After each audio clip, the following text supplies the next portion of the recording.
The way that sellers are going to use Keepa has just changed forever. And the reason is because Keepa quietly just dropped one of the biggest changes that I've probably ever seen to their software. It's going to change the way that we source from a competitor analysis standpoint, or storefront stalking, however you want to call it. But it's going to change for arbitrage sellers and wholesale sellers. And I'm really excited about this. So I'm going to just jump right into it. Keepa quietly dropped some of these features over the last couple days or weeks. Really, I'm not fully sure when these changes took place. But ultimately, they have changed first off, in their Keepa Data Product Finder, their ability to categorize a lot of their filters. So they have actually added a couple more, such as buy box used and seller IDs. These used to be split out into some of the other categories. There used to just be these five: sales rank, title, offer, buy box, and then refine your search even more. And they've added buy box used and seller IDs. The one though that is the biggest change is inside of the seller IDs portion.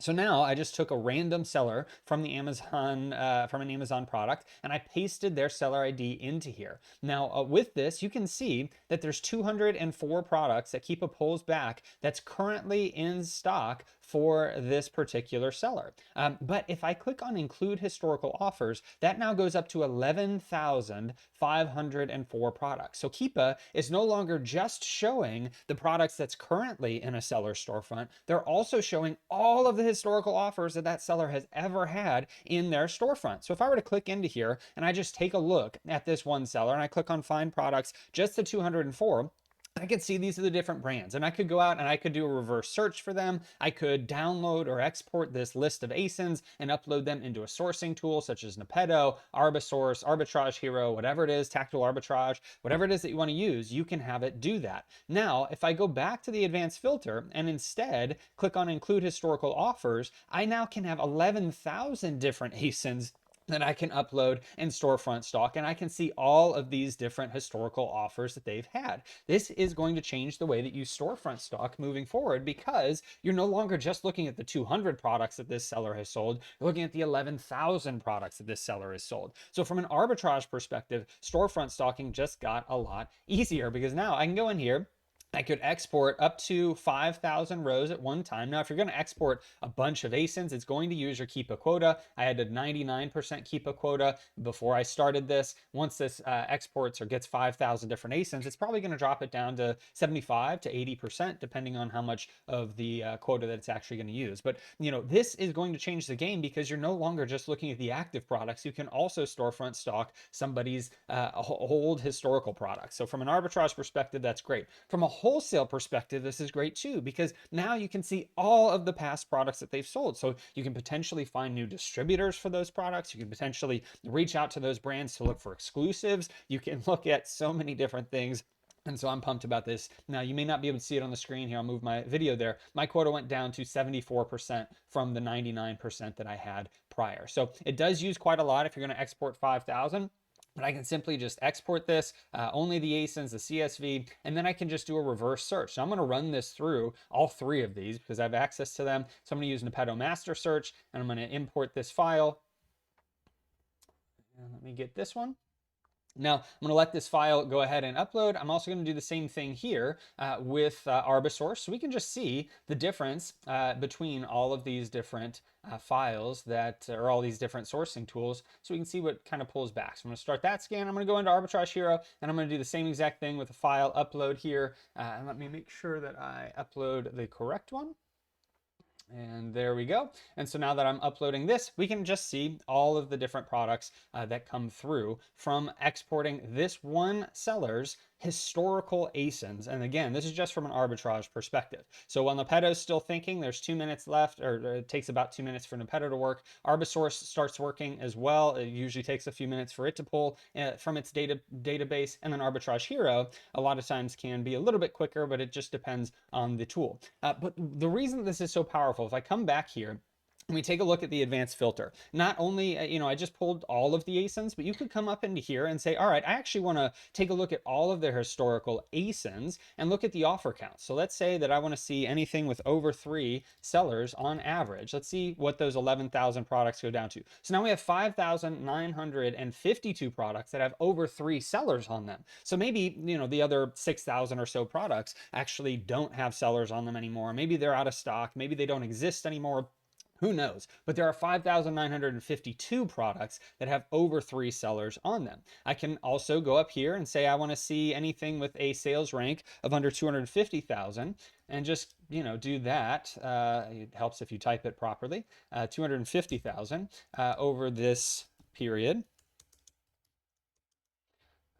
And let me change this because that was another mistake. Here we go. And so now we've got 2,929 products that have a decent sales rank based on this maximum average. And I can also take a look at Amazon out of stock. So we have 1,932 products where Amazon's not even in stock on this. I can also go and do $15 minimum price point on the FBA sellers. And now we have 961 products. So if you remember at the beginning of this, we started with a seller that had 204 active products in their storefront. And because of this include historical offers feature for the seller specifically, we were able then to find products that have over 3 sellers, under 250,000 sales rank, Amazon's out of stock, and over $15 minimum price point, and there's 961 products. So we now have a bunch of prime, potentially FBA products because of this new feature that Keepa just quietly rolled out of include historical offers.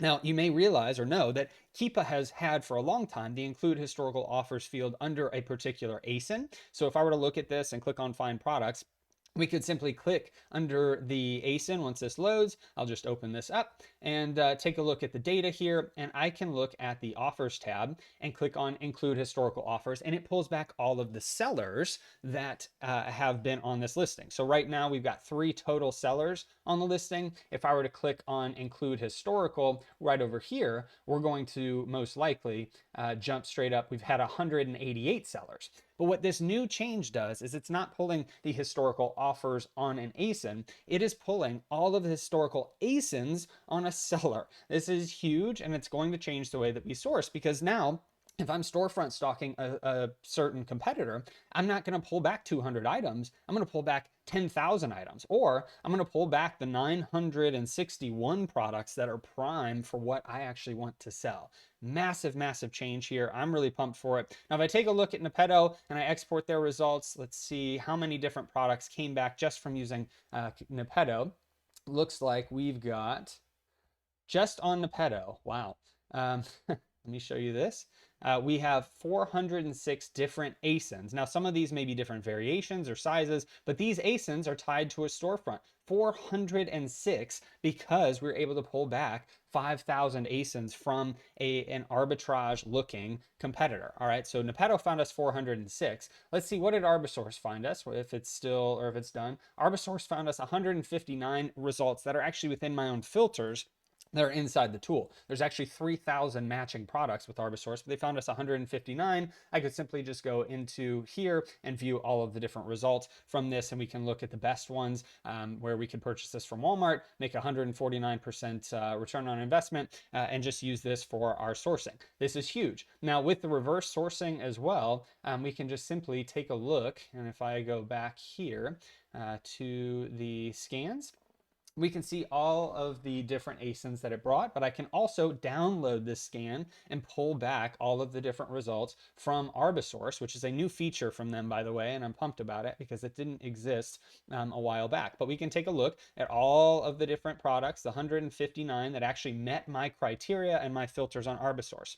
So I don't know how many of those overlap with Nepedo, but we've pulled back 406 from Nepedo, 159 from Arbisource. If I look at Arbitrage Hero, it says that it's still doing its thing right now. Let me see though. It does look like it's brought some products back, which is great. I'm not sure how many. It looks like probably around 50 or 29 entries so far, and it's still going through and scraping through those products. Now, Arbisource can sometimes take a little bit, Arbitrage Hero can sometimes take a little bit longer, but it's a great tool that we can just upload all of those ASINs historically from a seller and use that to our advantage.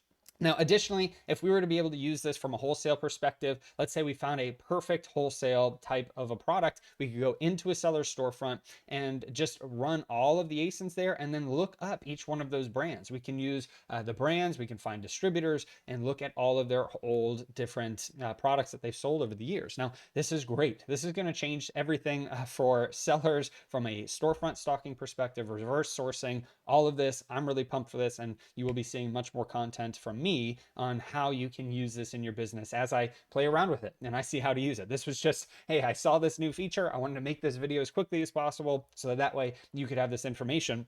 There's other things inside the seller IDs FBA. And so this is the seller ID of the merchant. Prepending A to a seller ID will exclude it from the results. Oh, negative. Okay. So there's all these different things that I want to look into, but this one is huge. So I want to make this video for you. Hopefully it helps you. There's also is one of, is all of, is 2, 3, 4, 5. I don't know what these things necessarily mean. So I'm going to play around with this and give you more updates as I have them. So if you have any questions, post them down below. Here to help in any way I can. And hopefully this helps you and blesses you. You have a great rest of your day and a blessed rest of your week.